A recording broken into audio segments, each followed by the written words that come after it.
गुरु भक्ति योग।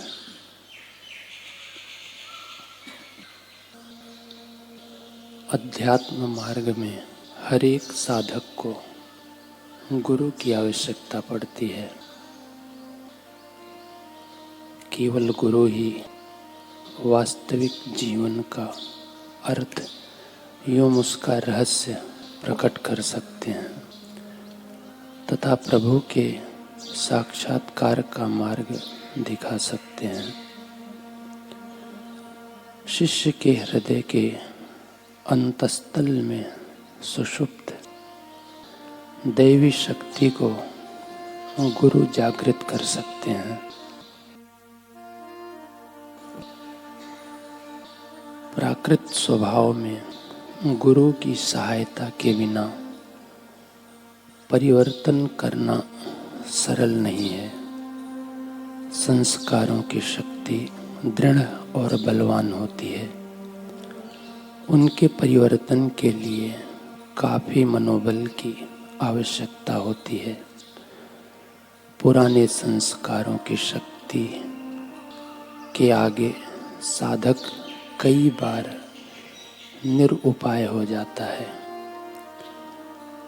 उसे नियमित गुरु से प्राप्त मंत्र, भगवान नाम का जप, कीर्तन, ध्यान अथवा निस्वार्थ सेवा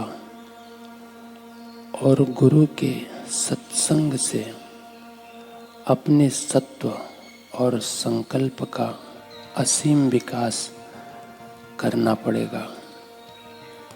उसे अंतर्मुख होकर अपनी कमियां और दुर्बलताएं खोज लेनी पड़ेंगी। उसे गुरु के मार्गदर्शन में रहना होगा। गुरु की आज्ञाओं का पालन करना होगा। गुरु उसकी गलतियां खोज निकालते हैं और उन्हें दूर करने के लिए योग्य रीति बताते हैं।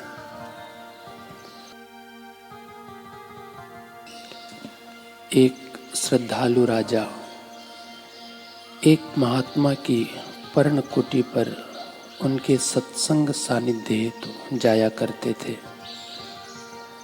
राजा ने एक बार उनसे अपने महल में पधारने की प्रार्थना की, परंतु महात्मा ने यह कहकर टाल दिया कि मुझे तुम्हारे महल में बड़ी दुर्गंध आती है, इसलिए मैं नहीं आता।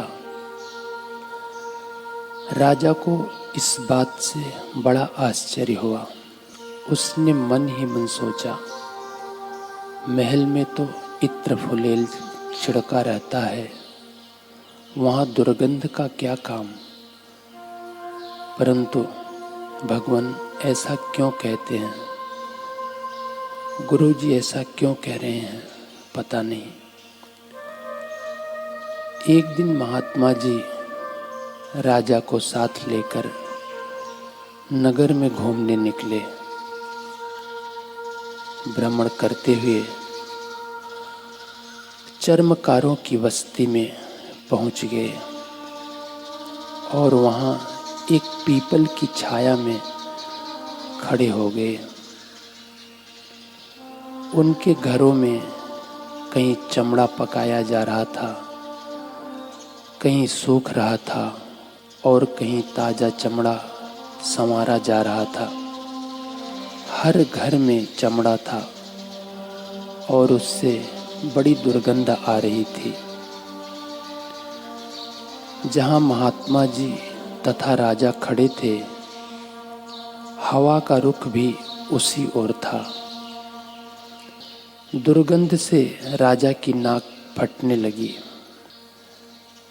राजा ने कहा, भगवान, दुर्गंध के कारण तो यहाँ खड़ा नहीं रहा जाता, जल्दी आगे चलते। तब महात्मा जी बोले, तुम्ही को दुर्गंध आती है, देखो चर्मकारों के घरों की ओर कितने पुरुष स्त्रियां और बाल बच्चे हैं। कोई घर का कार्य करने में लगा है, कोई खा पी रहा है, कुछ लोग बातचीत कर रहे हैं, बच्चे हंस खेल रहे हैं। किसी को तो दुर्गंध नहीं आती, फिर तुम्ही को क्यों आ रही है? राजा ने कहा, भगवान, चमड़ा कमाते कमाते तथा चमड़ों के बीच में रहते रहते इनका अभ्यास हो गया है। इनकी नाक ही चमड़ों की दुर्गंध की ऐसी आदी हो गई है कि इन्हें चमड़ों की दुर्गंध नहीं आती, पर मैं तो इसका अभ्यासी नहीं हूँ। जल्दी चलिए, अब तो एक क्षण भी यहाँ नहीं ठहरा जाता। महात्मा जी मुस्कुराए और बोले, राजन, यही हाल तुम्हारे राजमहल का भी है। विषय भोगों में रहते रहते तुम्हें उनमें दुर्गंध नहीं आती, तुम्हारा अभ्यास हो गया है। परंतु मुझको तो विषय देखते ही उल्टी सी आती है।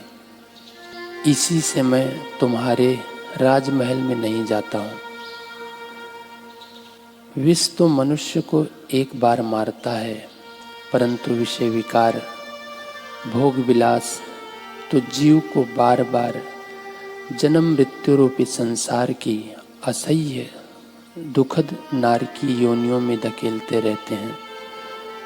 राजा ने रहस्य समझ लिया। महात्मा जी हंसकर राजा को साथ लिए वहाँ से चल दिए।